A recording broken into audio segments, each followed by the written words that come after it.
Greetings, everyone. Good morning or good evening, depending on the part of the world you come from. Welcome to Arbinger's webinar, COVID-19, Prolonged Proximity and Family Life, How to Strengthen Bonds, Relationships, and Neutralize Conflict. My name is Senthiyl. I will be your presenter today. I'm the Director of Consulting with the Arbinger Institute in Singapore and Malaysia. Together with me, since it's a family webinar, I have my wife. Her name is Mallar. Yeah. Hello. Yeah, and she will be with me for part of the presentation to build a model together. Now, before we start, some admin matters. Firstly, if you have technical issues, you can watch the full webinar live on our YouTube channel, Arbinger Singapore/Malaysia. Your questions are important to us. Please share your questions on the chat box or email us at clientrelations@arbingersca.com. You can also post your comments, questions on LinkedIn, Arbinger Singapore/Malaysia. Registered participants will receive the link to the YouTube recording in our follow-up email. We welcome suggestions for future webinar topics from all of you. Do email us.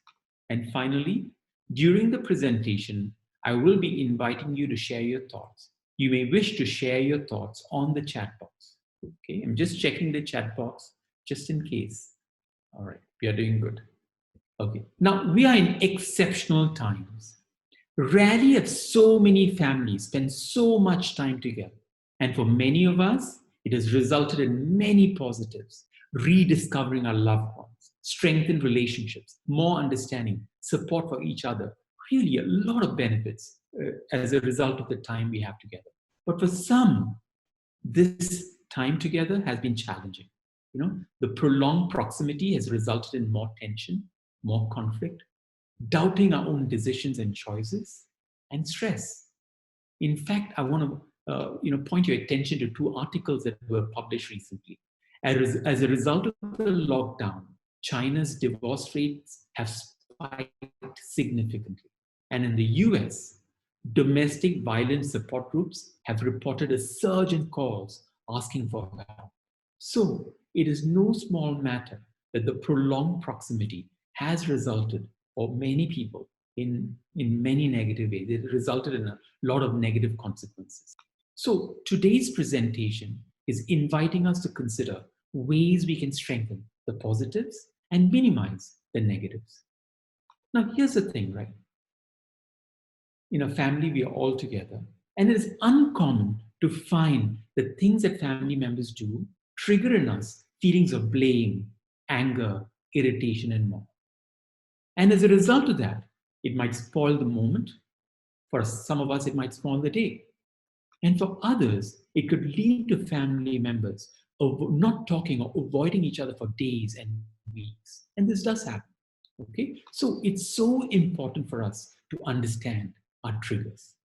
For example, let me share with you some of the triggers that upset me.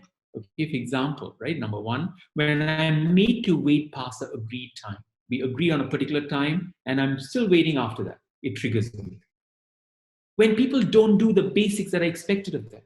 We all know what we need to do, but we're not doing them. It triggers me.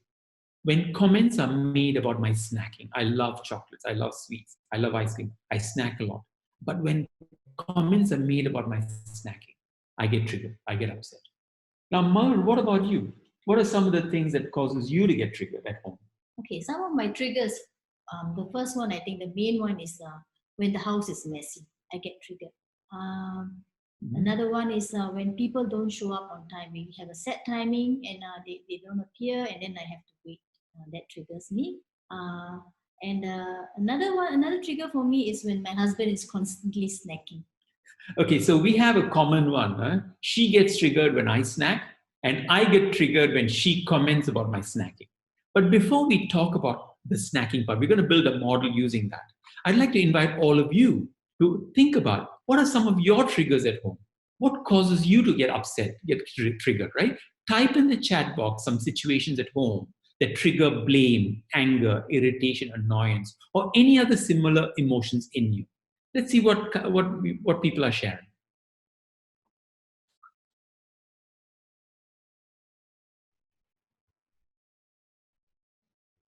Meal times not respected. Nagging. Nagging is occurring twice. Comments about being home. Wow, nag is so popular. Loud noise, boredom, stress. Food is not ready on time. Mom-in-law doesn't listen to me. Dirty kitchen. Kids are constantly on social media. I'm hungry all the time. So funny. My younger children disturb me while I'm working. Kids not studying. Finance. Sleeping problems. Messy house. Avoiding resolving issues at hand. You can see some of them are really serious. I can see why they'll be troubling us, disturbing while doing anything. Need to get up early on a weekend when the kitchen sink is full of unwashed dishes. Children agreeing with me, arguing, I guess, right? When siblings are taking my things. It can be such a depressive thing. No help in my housework when things are not in place. Wow. As you can see, right, the littlest things can trigger us. And some of them are really serious and consequential. Work ambience. How do we now make sure the home has a nice place to work? Expectations from others. Wow. When children don't check in on us, too much noise, and many more. Thank you so much for your sharing. This is really helpful. Lack of motivation to work and more. So thank you so much, right? So here's the thing. Muller and I are going to build a model with a snacking situation. So at home, I snack and Muller gets triggered because of it. And you know what? She comments about my snacking and I get triggered about it. So we're going to build a model using that. Okay. So one side is me, Senthiyl, and the other one is Muller. Now I'm going to build the story from my point of view. Okay. And we'll take it from there. Now, here's what Muller does, right? She comments when I'm snacking. Okay? Now, as a result, I get triggered. And in Arbinger, we use a metaphor. I go into the box, meaning I have an inward mindset. So help me out here now, right? So when this bothers me and I'm triggered and it bothers me, right? How do you think I might start saying Muller and what she's doing? Type your thoughts in the chat box. How do you think I might start saying Muller when she comments about me and it bothers me?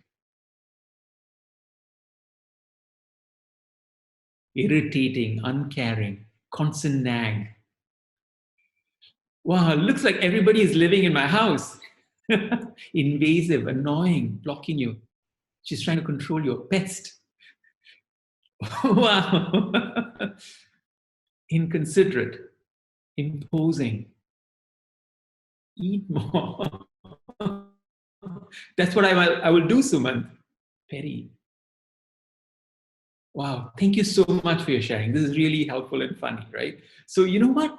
You're absolutely right, okay? Now, this is how I actually see her, right? Unpleasant to be with, offending, rude, violating my rights, does not let me be who I want to be, doesn't care, not easy to be with, doesn't respect me.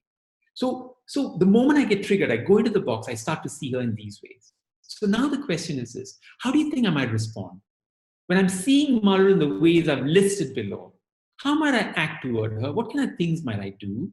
Again, share your thoughts on the chat box. Ignore, eat more, defensive, shout, continue snacking. You feel unmotivated, snap back. Listen to her. You mean comply? Okay, yeah, shout back, make a big deal of it, tolerate, dull, hide my snacking, do it without her noticing me, see her as an object, don't care. Maybe relax soon, let it be, internalize your feelings, ignore. Wow, look at that, right? So thank you so much for your sharing, and many more is coming.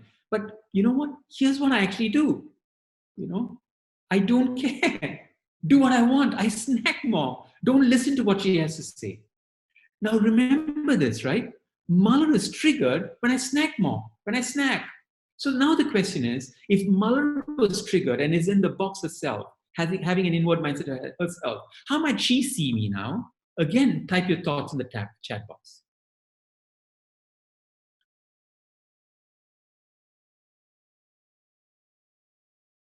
How do you think Muller might see me? He's always like that, rude, uncoachable, apathetic, stubborn, ignoring what she has to say, feeling disrespected, don't care, lacking self-care, prove that she is right, not respecting what she says. She will ignore, insensitive. Wow, never listen. How many times must I tell him? Stubborn, unreasonable. Thank you so much. And more is coming, selfish, right? So, Muller, how do you see me in those moments? Well, I think I see you as being not understanding. I think you have no self-control. You don't seem to care about your health. Obviously, it shows that you don't respect me and you're not being a good role model for the children. Wow. So think about it, right? So this is how she sees me, whatever we have on quadrant 4. Now the question is this: would the way she's seeing me make the situation better or worse? Will she stop commenting on my snacks? On my snacking? No, it's going to get worse, right? And it's going to go worse and worse. She's going to comment more. I'm going to see her more like this. I'm going to do what I want. She's going to see me in a negative way. And this just continues in a big way, right? So it's very troubling, right? I mean, after all, we are a family. So let's explore some questions here. The first one is this: who's creating the problem? Look at that, we're pointing at each other. But the truth is, we both are creating the problem. Here's the next one: who thinks they're creating the problem? No one. In this story, who needs to change? Look at that. We both are thinking the other person needs to change. But here's the thing: who thinks they need to change? Neither. Next one: who's likely to change? No one. How long might this go on? Forever. We've been married for 27 years. Next one: but if you were to ask me, Senthiyl, what I want most in this situation relationship, what do you think I might say? I might say I need a loving relationship, respectful, understanding, helpful, we have peace at home, and so on, right? The same thing. If I would ask Muller, what do you want most in this situation relationship, what do you think she might say? I would say I want a meaningful relationship, a relationship where we can talk to each other, be honest, peace at home. Mm-hmm. Now just think about it, right? So we both want similar things. But now the question is this: but the ways we are thinking about each other and the way we are responding to each other, is it inviting what we want? No. What is it inviting? Exactly the opposite. This is insane, right? Madness. But this is the reality when a person gets triggered. Okay? And the question now is this: what is it costing the family? What are the consequences as a result of this? Please type your thoughts in the chat box.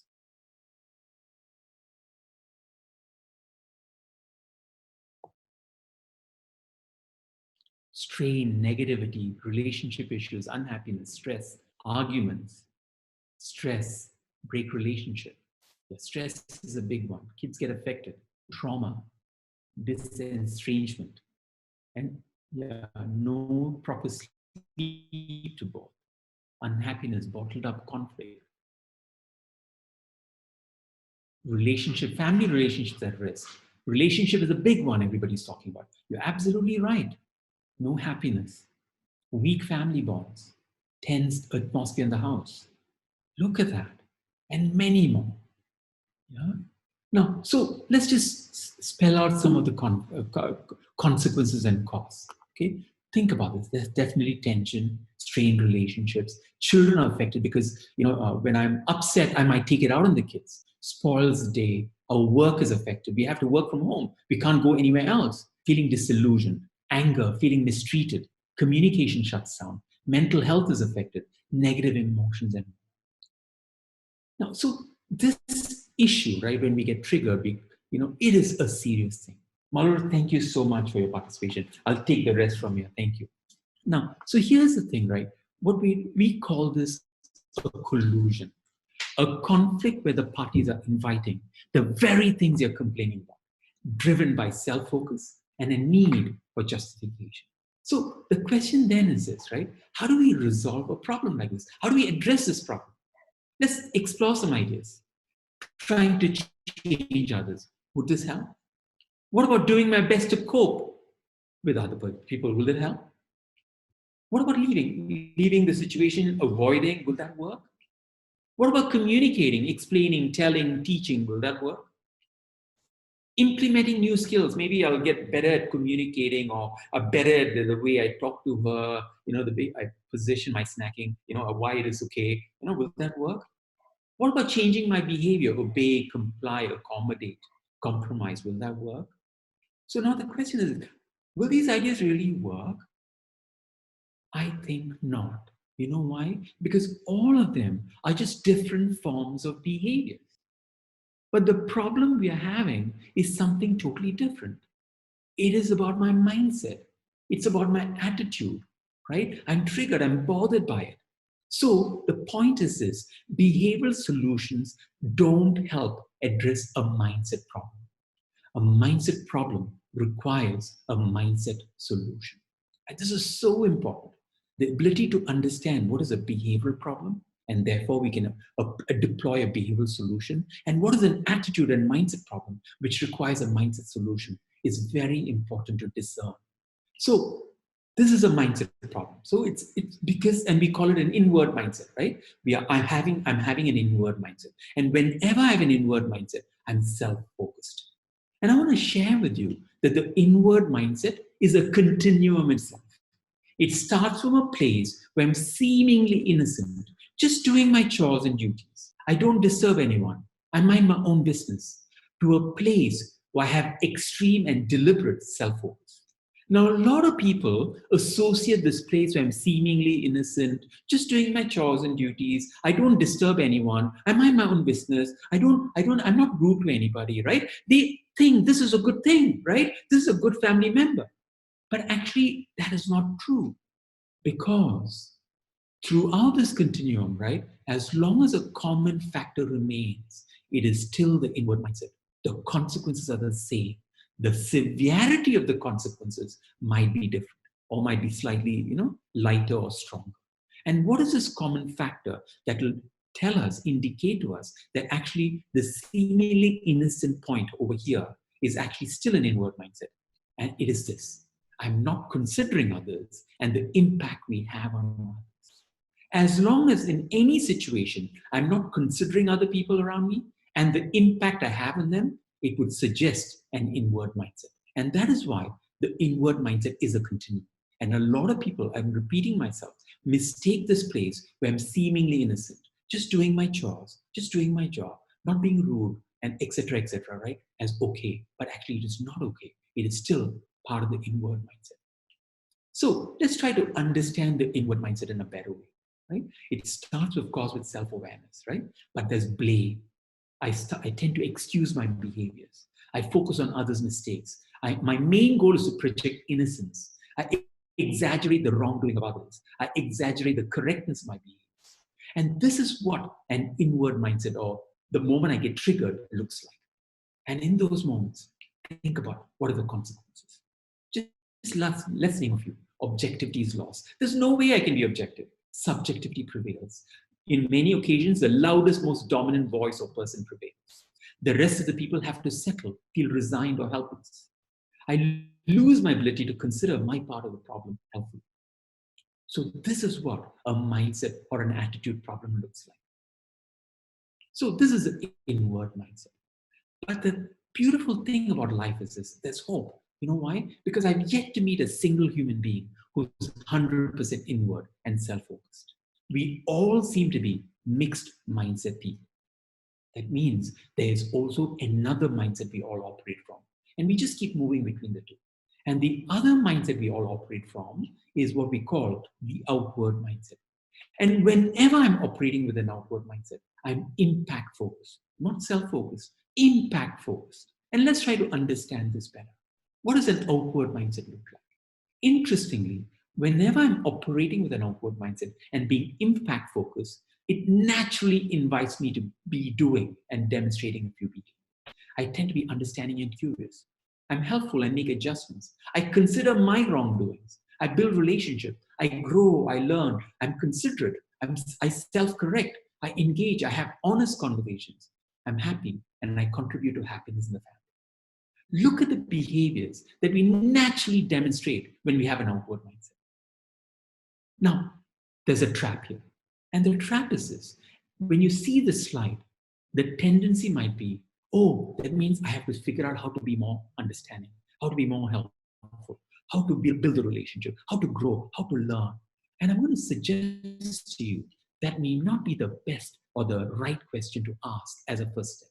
The right question is not how to get better at these behaviors, because these behaviors are naturally demonstrated when we have an outward mindset. They cannot be demonstrated well enough if I have an inward mindset. So the first question to consider will not be how to get better at these behaviors. The first question I would suggest is, how can I strengthen my outward mindset? Because when I strengthen my outward mindset, I naturally start to demonstrate these type of behaviors. And this tier 2 question can be, how can, now that I'm demonstrating these behaviors, how can I strengthen them? So I repeat, the first question is, how can I strengthen my outward mindset in the first place so that I'm predisposed to demonstrating behaviors like that? And this tier 2 question will then be, how can I now strengthen these behaviors that I'm naturally demonstrating because I have an outward mindset? So the question therefore is, so how do we turn outward? That becomes the most important question. And I'm going to suggest to you that the key to strengthening our outward mindset is heightening self-awareness. Yes, it is not a behavior. It's heightening self-awareness. And why is that the case? Because by strengthening awareness, we start to feel deeply accountable for a few things. Number one, our responsibilities. Number two, our impact on others. Number three, it deepens our conviction, desire to be more helpful. And the beauty of this is, when I have an outward mindset and I'm strengthening my awareness, I'm naturally doing these type of things. Now, let me share with you a story. I'm an early morning person, so every day, whether weekday or weekend, I wake up early. So this particular weekend, I think it was a Saturday, I went to the market in the morning to buy vegetables. And I'm now going back to the car. Now, as I'm walking back to the car, I pass a florist. And I'm having a sense, buy flowers for the 3 girls in my house, my wife and my 2 daughters. So I bought 3 stalks of roses. I come home, my daughters are opening the door. I give them each a stalk. My little daughter Shona starts to pluck out all the petals. My elder daughter Sonia is now looking for a book to smash the flower into. And then I leave all my stuff beside the door, and I'm now looking for my wife, Mother, to pass the 3rd flower. She's somewhere in the house. I approach her and say, darling, for you. And she said, and just leaves it beside her and continues to do her stuff. No thank you, no smile, no hug, nothing. And I'm triggered. I'm back into the inward mindset. And I'm starting to think, what does it take? I just did a nice gesture, The least you can say thank you or smile, right? How come nothing? And I'm starting to fuming mad. I'm fuming mad right now in my head. And at that moment, look what the inward mindset does, right? I'm starting to recall all the past incidents where she did not appreciate what I've done. I call it the 10-year history conversation in my head.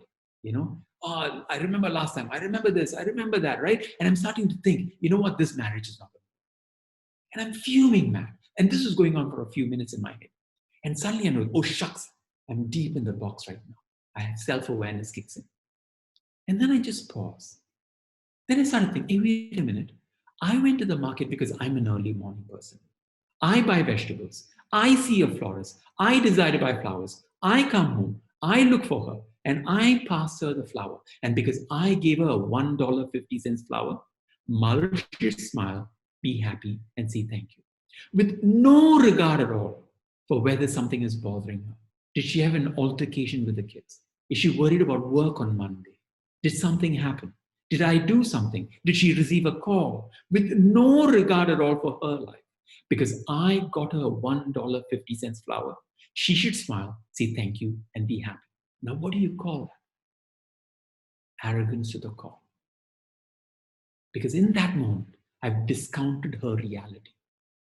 Her happiness was worth a $1.50 flower. Now, it is self-awareness that can make all the difference in our family life, in our relationships. because that provides an opportunity to choose differently. Now, with that self-awareness, right, what can we do now? Many things. But first, let's now examine how can we heighten our own self-awareness. And the key is this: enabling reflective conversations.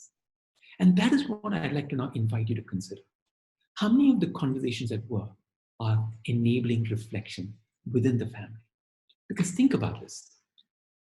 Ask yourself this: are we telling and advising in our conversations at home, or are we seeking understanding? Are we expressing how victimized we are, or are we sharing our challenges and worries? Are we punishing and blaming, or are we compassionate? Are we judging, or are we being curious? Are we getting others to change, or are we exploring where we need to change? Are we starting our conversation with pointing out the bad behaviors of others? Or are we starting our conversations by acknowledging our bad behaviors first? Are we sharing good stories of ourselves, or are we sharing good stories of others? A very simple comparison. One set of questions, the red ones on the left, right? They block reflection, undermine self-awareness, and they trigger the inward mindset. The other set of questions, right?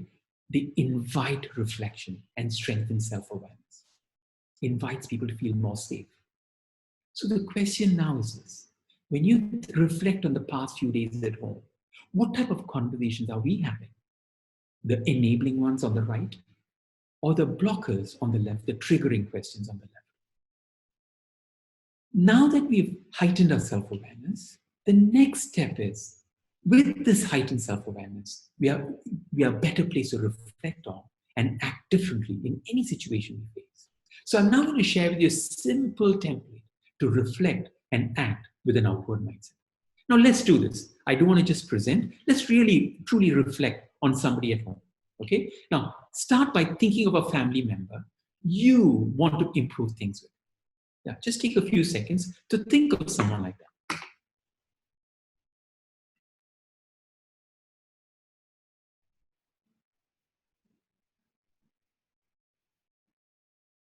Okay, now, keeping that person in mind, all right, now let's think about that person now. What is this person in this situation right now trying to accomplish in their lives? At home, just write down whatever you can on a piece of paper that is in front of you. What is this person in this situation trying to accomplish?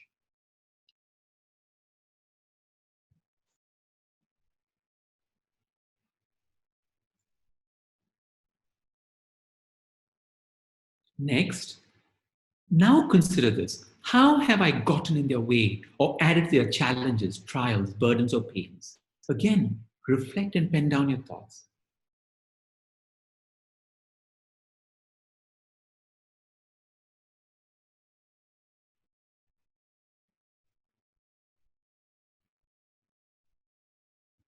Next, think of any other ways, large, medium-sized, or small, that I have mistreated or neglected this person.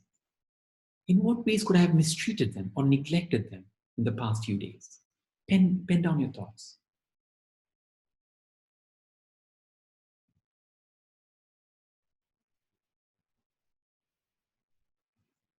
Next, in light of all this, identify something I feel I could or should do for this person. What is occurring to you? What do you think you can do on your part that would be helpful to this person? Identify an action item that is executable, that you can do.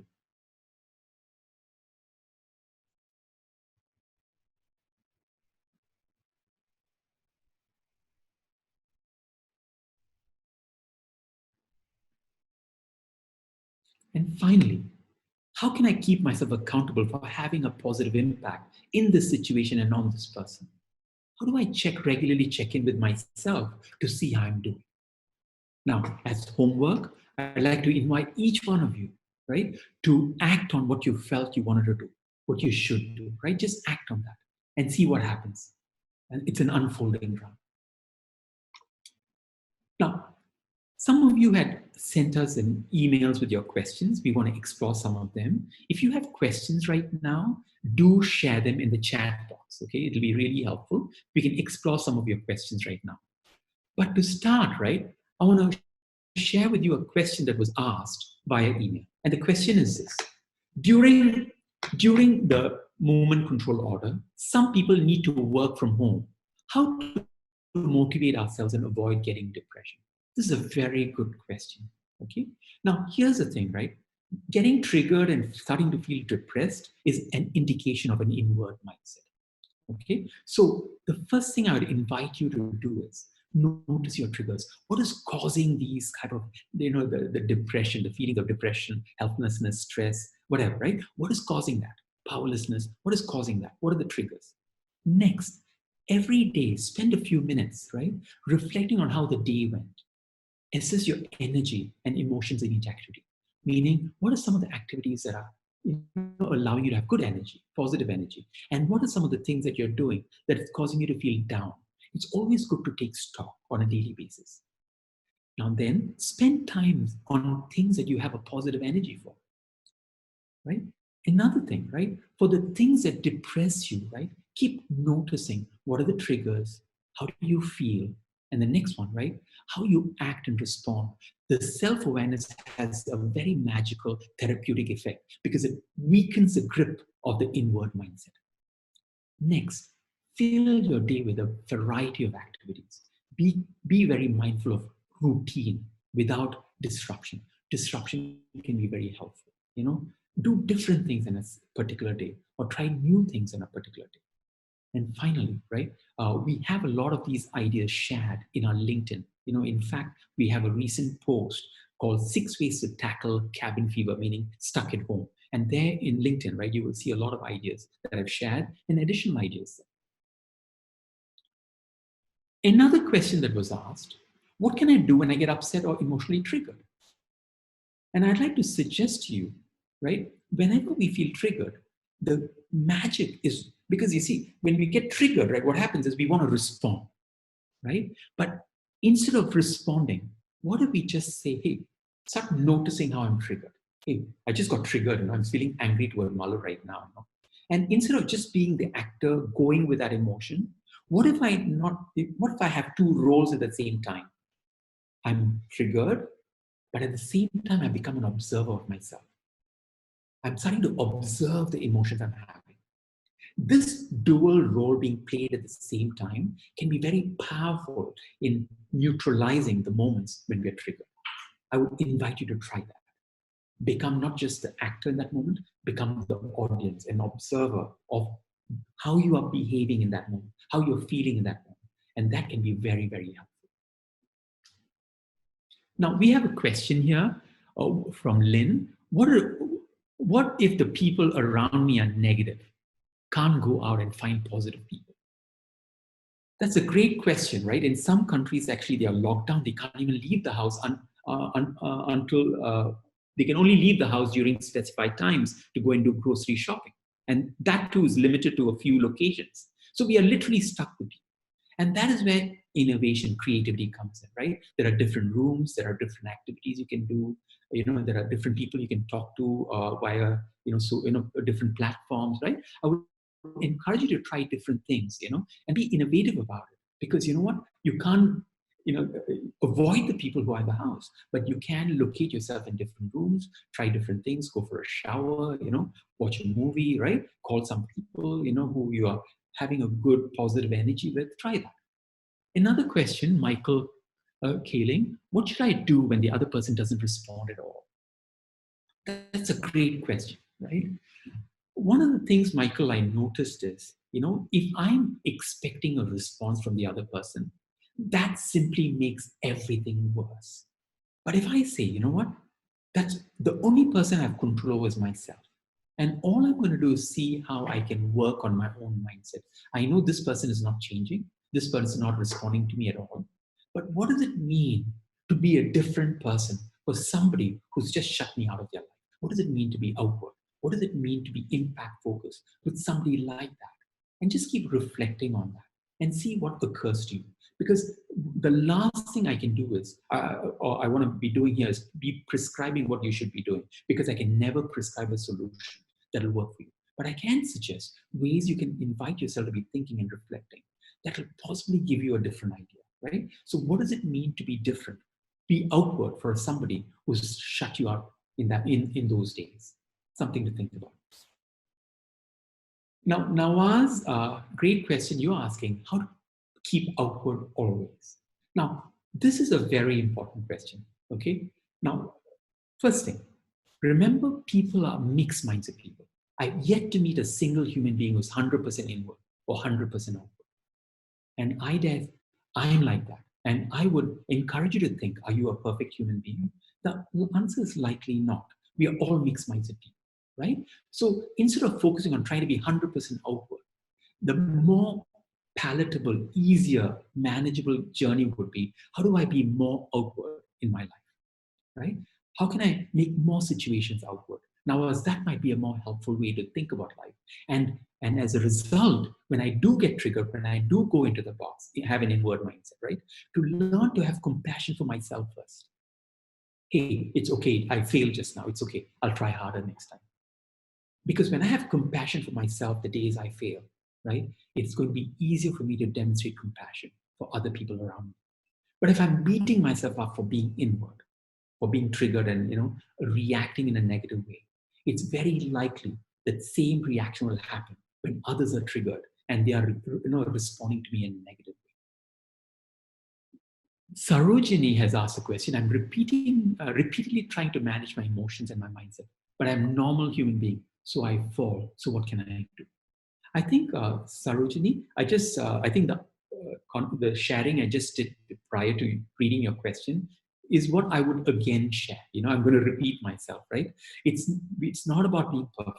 It's about having compassion when we fail and trying to be a bit better, because that will help us, navigate, the constant provocations we have in this prolonged proximity with our family members. Okay. Now, we have another question. What if the trigger has to do with the difference in faith and belief system? Now, whether our values are different or our faith and belief systems are different, the important thing is this, right? The only thing I have control over is myself. Am I impact focused? Am I recognizing and accepting the fact that we are all different? We all aspire for different things. We all believe in different things. And do I respect that difference?